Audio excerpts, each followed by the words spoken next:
Studies have shown that the effects of maternal deprivation last well into adulthood. Behavior problems and mental health in children and adults can be traced to early childhood, where detachment was present. According to Dr. Jessica Zucker, an early parent-child bonding specialist, in her article on John Bowlby, published by the PBS website, Bowlby organized his findings relating to infantile reactions to separation into 3 sequential phases. First is protest, which begins when an infant begins to realize that there is a potential threat of separation. The next phase is despair, which is characterized by diminished physical movement, withdrawal from contact, visible sadness, and possible periods of acting hostile. Detachment. This is the third and final phase, and generally consists of a child turning away from all adults in general.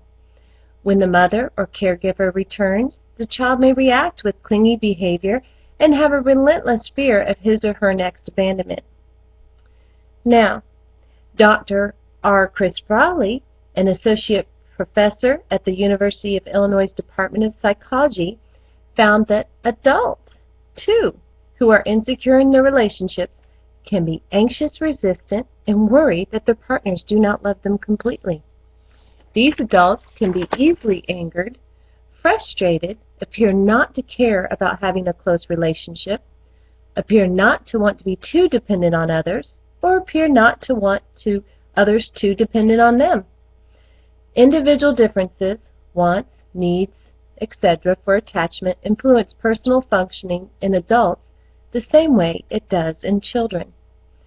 Whether an adult is secure or insecure in his or her adult relationships may be a partial reflection of the mental representations, also known as working models, of their caregiving experiences as a child. Bowlby believed that these findings in adults promoted continuity in attachment patterns of the entire lifespan of the adult. However, there were still others who found flaws in his studies.